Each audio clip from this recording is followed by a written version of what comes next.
Hello and welcome to another video. Today we're taking a look at basically an AOE dragon type deck. So while it uses most of your ramp core, which is very common to most dragon decks, it's also relying pretty heavily on AOE clearing and just outright doing damage. So this deck, 3 Grimnir, 3 Wrathdrake, the Bahamuts, the Imperial Dragoon for the pure damage, along with things like Dragon Scyther and Sybil, which are pretty good bodies just to really ram through whatever you've got to deal with, and Polymorphic Roar, just because that's a really solid card to have when you need it, especially if you are in a mirror where you're just playing cards out until you're down to the last lot of cards. So we'll get right into some games here and check it out. Our first game is Dragon versus Forest. So Forest is pretty popular at the moment, especially since if you've seen my last video, you'll know that Forest is quite good, even in just a few different variants. It's just a solid deck overall. But in this case, we get an okay hand. It would have been nice if we had a turn 2 ramp, but you can't always have that, I guess. Even though every dragon I seem to verse does. And of course our draw being perfect. I don't know what the odds of drawing that is, but it must be reasonably high if every dragon can seem to have it in their opener. Pure-Hearted Singer, good functional draw card. Especially since you get to basically draw 2 off it, provided it's not banished. And of course, they're just going to swarm the board pretty commonly, and it's pretty obvious that this is a Roach, maybe even a neutral variant, due to running Goblin. Goblin Mage is just usually only put in that kind of variant of deck. But we have plenty to deal with this. I mean, turn 7, Breath of the Salamander, board clear. That's what's really good about this deck. You're always going to be able to clear board pretty much every turn if you need to. So Breath of the Salamander this turn would be quite easy. Wrathdrake next turn if we need it. Flow that up by something like, a Sybil play or a Dragon Scyther play, and then easily drop Bahamut to mass murder the board. Those sort of plays are the ones you're looking for. And of course you don't want to waste Wrathdrake either, so being able to just play stuff out as you go is always fine.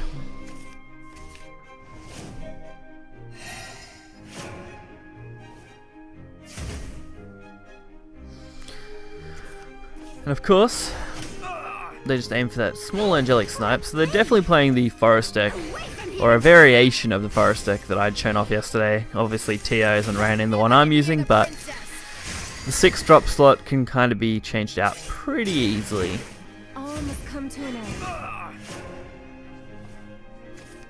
And of course, this is where something like Wrathdrake is really good. I mean, sacrificing the 1-2 really wasn't a worry to me. Even though I could have just Grimnir'd the board, I want to keep Grimnir in case I need it as a ward to really protect my life. Plus, the odds of them playing a lot of low cost stuff is pretty easy. And of course, that's the one reason that card is better than running Crystalline Tear in a lot of decks.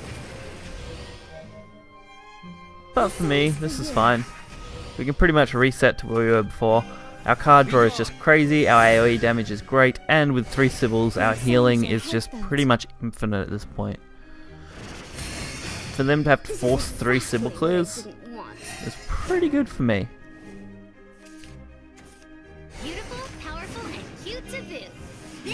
And of course, Vina, pretty common neutral card.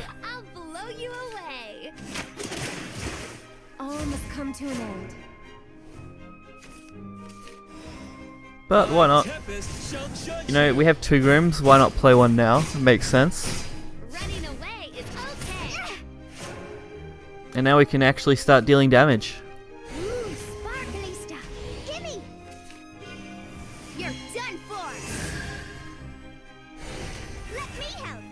This deck always has a lot of options, which is what I like about it.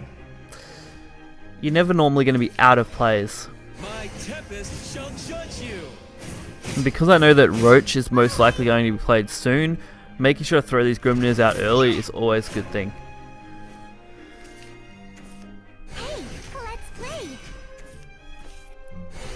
It's just fairly lucky that they don't have a heap of fairies coming down now, like, to really clear me out.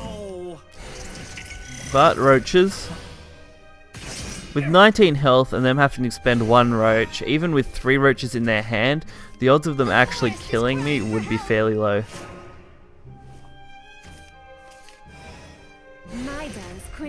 Now focusing on the Sybil play, I can actually set up a decent amount of healing, meaning that even with a good roach play next turn, they would need to absolutely dominate. And because I think they've used pretty much all their 0 cost followers, they're not going to have a really solid roach play. Or if they do, it's going to be very, very close to lethal, but probably not quite enough.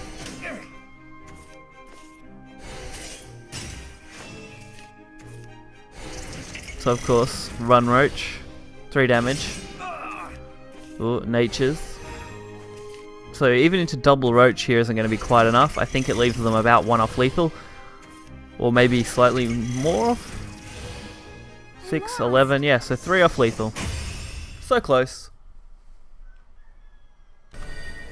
Next up is Rune. So Rune is still reasonably popular at the moment. Still not the most popular deck. D-Shift has definitely been dropped down. I've seen maybe 1 or 2 D-Shifts since the nerf, and that's out of probably 30 games, 40 games so far. Mostly Earth Rune is probably the more common deck that you'll see. And against this deck, Earth Rune is pretty hard to beat. I mean, you can beat it, it is possible, but you've got to rely on them not having optimal plays and you having good plays, so... Like this double Starseer's Telescope here is reasonably good for me. I'm not concerned about that mage just because their evolve isn't available and them trading isn't really a threat to me. Blazing Breath can easily deal with them. It was more important for me just to get what I need onto the board. And fortunately, Dragon Oracle makes that play so much better. So I'm not just wasting most of my turn.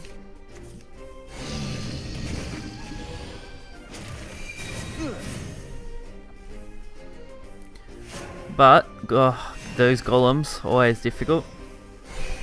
Lucky this deck does ramp out of control when you do get a decent lineup. Fear the dragon's power. I think my best ramp was like turn 5 or turn 6, just massive up to 10. That's with like really optimal plays. Like we're almost there now. We're at what, 8 by next turn, which is turn 6 I believe, because they went first. We'll be at 9, so we're only going to be, you know, 1 off being at 10 on turn 6. That's not bad at all. My dance quenches the earth. So I really should have probably traded the dragon there maybe, but I suppose it doesn't make any difference. Sybil already ramps us to 10. So there wasn't really any need to, and because we're on turn 9, the ramp makes 0 difference at this stage of the game. So I suppose just having a body on board was more important. Not much point in, yeah, doing that if you just want bodies. Of course, Dance of Death.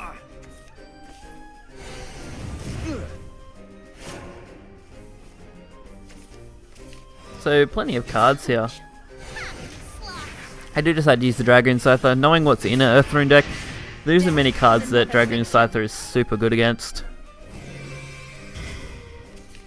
And at least banishing 1 card is pretty good for me. Holy magic is safe. Gaze into the light. So they play out their entire hand, which against Dragon I always find is a huge risk, honestly. It's just like back in the old days. I mean, sure they have Crimson Sorcery now, but that's not going to be much good to them. They're going to drop me to 10. The next card pretty much has to be Dance of Death or something to get rid of a Bahamut. Otherwise they instantly lose. I can't think of any other card that would be really good here. I'm all tuckered out. Oh, maybe Oz? Oz could draw them a full hand nearly. That would probably be alright. But I can't think of anything else. So the odds of drawing it are what? 2? even less. The name's Levi, don't forget. Of course, Levi. So with what we've got here, Cyclone pretty easily clears the board, lets me deal like 13 to their face, keep my evolve because there's no need to play that out. We got 4 AoEs in hand, so clearing the board is really easy. Okay, sure. I'll let you have this one.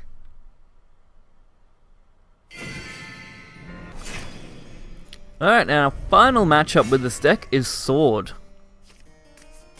Sword has been on the back burner a bit in the latest meta, other than, you know, when aggro Sword was really good, but that died off pretty quick after the nerfs. So, it's been, you know, a slow month last month for Sword, I would say. So let's hope this month is a bit better. But I get a feeling like Dragon and Forest are going to be pretty popular, if something else doesn't really come in to completely dominate them. So we can start off with the Dragon Summoner again. No real concern for me here. I've got the healing. I don't really have any ramp, which sucks. And Blazing Breath is usually better used against a 2-2 than against a 1-2.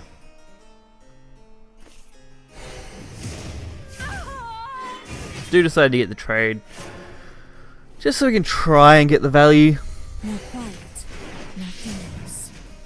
Mars, a little bit of a pain. You follow behind. Not too much though. Especially with Dragon Oracle. No fight, nothing else. It's not I mean, next turn will be turn 5. Meaning Sybil's actually going to be good. It's not enough. Because it will ramp and it will heal. You're done for. It'll also have a nice trade with that Mars there. Ash and vanish. Having a 5 attack stat line.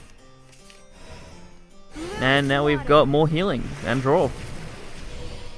Plus Dragoon Scythers will actually be useful too, thanks to being at 7. A dance to make the world blue. All burnt out. Best thing against Sword is to keep yourself at high health. The more health you can keep, the less likely they are to kill you. Barbaros, not a card I see regularly, so that run really surprised me. I wasn't expecting it. Although it probably isn't going to make a big difference.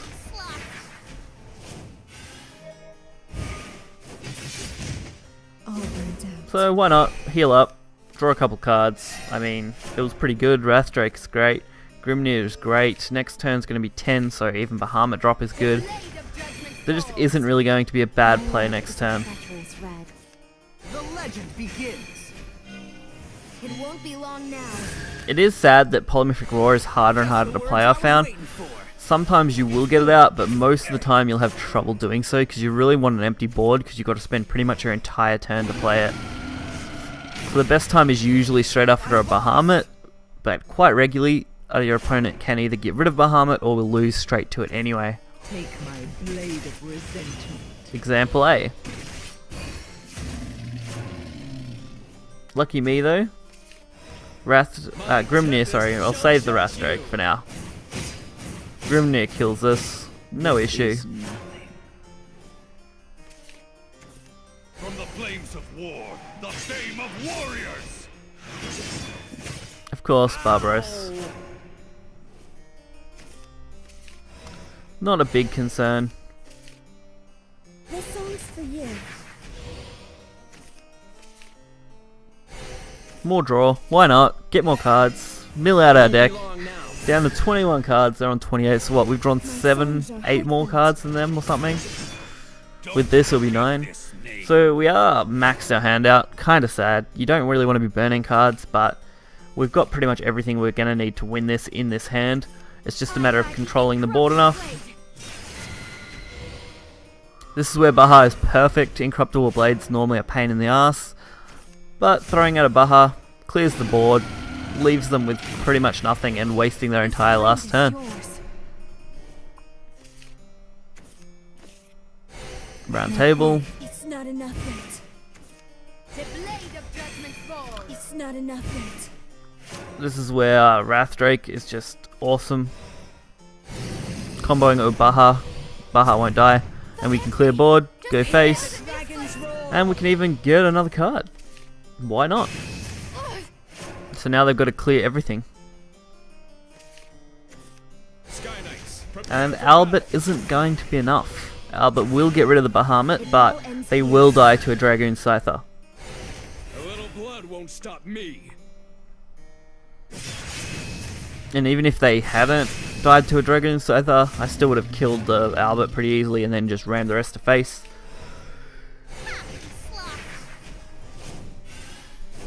So, quite tidy 7 damage. An exemplary battle. So hope you guys enjoyed this video. It is on the longer side, so I apologize for that. If you've made it to the end, congratulations. You'll find deck list in the description below. Make sure to hit that like button and subscribe. And I will catch you guys next time. See ya.